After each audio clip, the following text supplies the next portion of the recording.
vou fechar com essa colocação, para a gente poder conversar, e aí você conduz. Nós estamos numa discussão, num estágio, nesse ano de 2012, muito complicado, mas ao mesmo tempo com possibilidades. O prefeito atual está tendo uma rejeição que beira 60%, 70% entre os que votaram nele na eleição passada.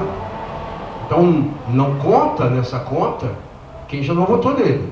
A rejeição dele é entre aqueles que já votaram nele. Significa que dos 160 mil votos com que ele se elegeu na eleição passada, ele já perdeu 100, 110, 112 mil votos.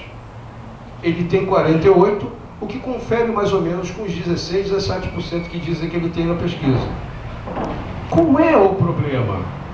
E aí, as pessoas é que vão decidir que tipo de ritmo e que tipo de cidade ela quer discutir e quem ela vai colocar para mudar essa cidade. A cidade vê como alternativas quem? Rodrigo Neves, em primeiro lugar, Sérgio Sveiter, aquele que começou odiando em 2000, que passou a amar quando quis ser deputado federal e que agora saiu do partido odiando de novo. É um cara extremamente volúvel, pelo menos no amor. Pelo menos no amor. Ele começou odiando em 2000, quando junto com o Galo, nosso amigo, disputou dizendo que Jorge Bucazé era ladrão, canalha, corrupto e de alacota. Isso em 2000. Depois ele se abraça com o Jorge e vira o candidato a deputado federal do Jorge. E aí depois ele sai do PDT e de novo começa a fazer crítica ao Jorge. Essa é a alternativa da cidade. Nesse imbróglio, as coisas estão emboladas. Qual é o grande problema para a nossa proposta de ter uma cidade diferente? O pré-candidato que o pessoal coloca para discutir uma cidade diferente é uma pessoa que tem conhecimento profundo de 12% da população de Niterói. 12% da população de Niterói conhece muito bem aquele que foi durante 8 anos vereador na cidade. Desses, 94% votam incondicionalmente nesta pessoa. O que significa excepcional conhecimento para ser vereador, mas insuficiente para disputar o segundo turno. O que significa que a construção de alternativas de cidade diferentes, daquelas que os que estão aí defendem, tal qual o Jorge, porque não basta você dizer que o atual prefeito está falhando nisso, naquilo, não asfaltou 3 ruas por mês como prometeu, não está fazendo absolutamente nada, que está fazendo fake no mergulhão, pessoal. Está gastando o nosso dinheiro enquanto o governo não acaba fazendo o mergulhão, sem que tenha desapropriado os 3 prédios da Dr. Celestino com o Marquês de Paraná. O mergulhão mergulha antes da Amaral Peixoto e é para sair depois da Dr. Celestino. Só que ele só vai sair depois da Dr. Celestino se desapropriar os prédios da Marquês de Paraná, naquela esquina com o Dr. Celestino.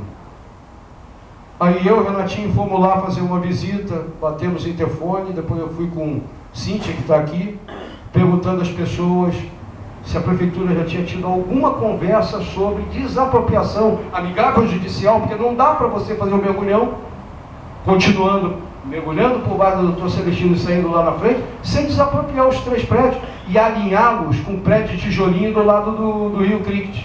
O alinhamento da Marquês de Paraná foi definido desde 1968. 1968, quando foi estabelecido o afastamento do prédio de tijolinho ao lado do Rio Cricket. Então não dá para fazer um mergulhão sem desapropriar. E os caras estão gastando o nosso dinheiro cavando e não fizeram a desapropriação. Aí inventa, eles mesmos soltam o boato, foi encontrado um rio subterrâneo. Tem até nome, Rio dos Índios e Rio da Barata Tonta. Descobriram o rio, mas isso não vai impedir a vontade do governo de seguir com essa obra à frente. Mentira! Ela não pode seguir à frente, está gastando o nosso dinheiro. Outra mentira aqui. Estão dizendo que a Arraiasa está criando uma confusão danada para o largamento da Caetano, né? Não, Cruz Duras.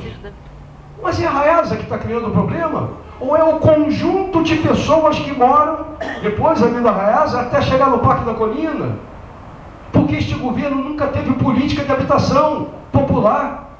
Porque se tivesse preocupação de fato social, não no discurso, e ficar dizendo que a chuva que perturbou, já teria adquirido terras ali próximo daquela comunidade, construído conjuntos habitacionais não muito altos, para não encarecer por conta de elevador, teria feito eles todos prontos, mudava todo mundo aí, tirava todo mundo dali. Vocês acham de que lado nós vamos estar se tentarem fazer violência, retirando as pessoas para alargar Francisco da Cruz Nunes até o Parque da Colina? Eu vou estar do lado das pessoas. Porque antes delas serem ameaçadas com expulsão das casas onde moram, deveria ter uma política pública de habitação popular e regularização fundiária, criando alternativas para quê? Aquela estrada precisa ser largada, ninguém tem dúvida sobre isso. Mas como eu vou largar? Jogando bomba atômica e batendo as pessoas? Ou dizendo para as pessoas se virarem? Esta não é a cidade que a gente defende. Uma cidade democrática é aquela que a gente compreende a existência de divergência no seio da sociedade. Eu não tenho dúvida que os interesses de quem constrói um edifício são diferentes do interesse meu que quero árvore no lugar ali, de concreto. Tem interesses conflitantes.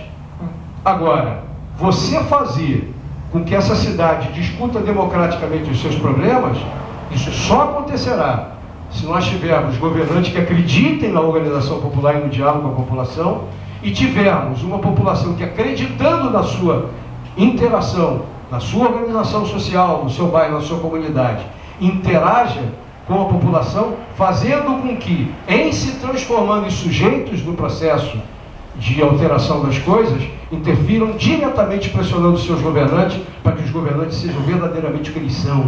O prefeito é o principal empregado do povo de uma cidade.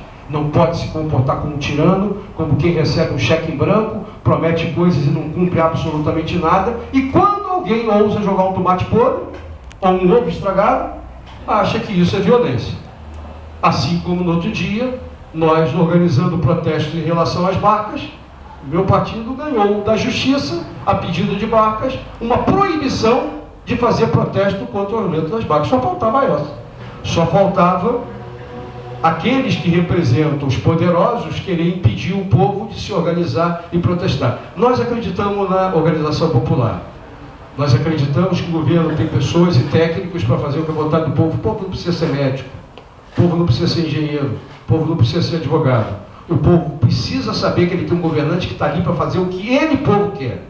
Ele não precisa vender saúde, ele quer saúde pública de qualidade. Ele não precisa ser pedagogo, mas ele quer educação pública de qualidade para os seus filhos, se ele quiser. E é isso que os governantes têm que ter. Agora, só funcionarão assim se o povo organizadamente assim o exigir. Ok, pessoal? Vamos bater um papo aí. Obrigado.